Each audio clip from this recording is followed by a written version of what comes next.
Hello friends, एक नई कथा के साथ करवा चौथ की व्रत कथा। इस दिन शाम को शुभ मुहूर्त में कथा सुनाकर और मिट्टी के करवे में सीख डालकर चंद्रमा को अर्घ्य दिया जाता है। इस व्रत में साहूकार के 7 बेटों और 7 बेटियों वाली कथा पढ़ी जाती है।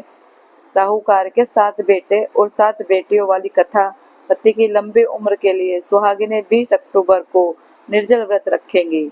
इस व्रत में शाम को चंद्रमा को अर्घ्य देकर व्रत खोला जाता है।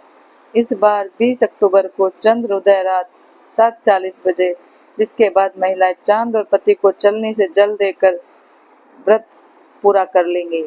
इस दिन कार्तिक कृष्ण तिथि दिन में 10:46 बजे तक रहेगी। उसके बाद चतुर्थी तिथि लग जाएगी। इस दिन शाम को शुभ मुहूर्त में कथा सुनकर और मिट्टी के करवे में सीख डालकर चंद्रमा को अर्घ्य दिया जाता है। इस व्रत में साहूकार के 7 बेटों और 7 बेटियों वाली कथा पढ़ी जाती है। साहूकार के 7 बेटों और 7 बेटियों वाली कथा। एक साहूकार के 7 लड़के और एक लड़की थी। साहूकार के बेटे अपनी बहन से बहुत प्यार करते थे। साहूकारनी के साथ उसकी बहुएं और बेटे ने चौथ का व्रत रखा था। चौथ का व्रत में चांद देखकर ही व्रत खोलते हैं। रात को जब साहूकार के लड़के भोजन करने लगे तो उन्होंने अपनी बहन को भोजन के लिए कहा। इस पर बहन ने बताया कि उसका आज व्रत है और वह खाना चंद्रमा को अर्घ्य देकर ही व्रत खोल सकती है और कुछ खा सकती है। सबसे छोटे भाई को अपनी बहन की हालत देखी नहीं गई और वह दूर पेड़ पर एक दीपक जलाकर छलनी की ओट में रख देता है। दूर से बहन को दिखाता है। छलनी की ओट में रखा दीपक चांद की तरह लगता है। ऐसे में वो ऐसा लगता है जैसे चतुर्थी का चांद हो। बहन ने अपने भाभी से भी कहा कि चंद्रमा निकल आया है, व्रत खोल लें। लेकिन भाभीओं ने उसकी बात नहीं मानी और व्रत नहीं खोला।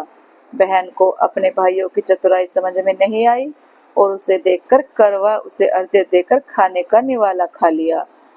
जैसे ही वह पहला टुकड़ा मुंह में डालती है, उसे छींक आ जाती है। दूसरा टुकड़ा डालती है तो उसमें बाल निकल आता है और तीसरा टुकड़ा मुंह में डालती है, तभी उसकी पति के मृत्यु का समाचार उसे मिलता है। वह बेहद दुखी हो जाती है। उसकी भाभी सच्चाई बताती है कि उसके साथ ऐसा क्यों हुआ। व्रत गलत तरीके से टूटने के कारण माता उससे नाराज हो गई है।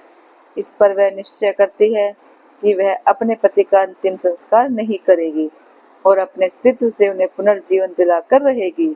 शोकातुर होकर वह अपने पति के शव को लेकर 1 वर्ष तक बैठी रही और उसके ऊपर उगने वाली घास को इकट्ठा करती रही। उसने पूरे साल की चतुर्थी को व्रत किया और अगले साल कार्तिक कृष्ण चतुर्थी फिर से आने पर उसने पूरे विधि विधान से करवा चौथ का व्रत किया।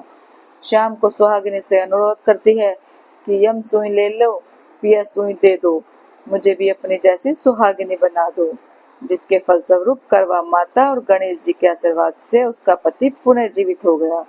जैसे गणपति और करवा माता ने उसकी सुनी, वैसे ही सभी की सुने। सभी का सुहाग अमर हो।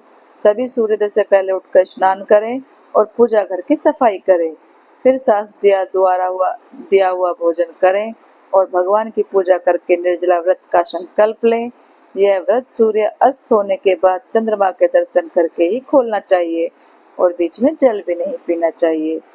दोस्तों, आपको ये कथा अच्छी लगी हो तो लाइक, कमेंट और शेयर करना, चैनल को सब्सक्राइब करना। Thank you.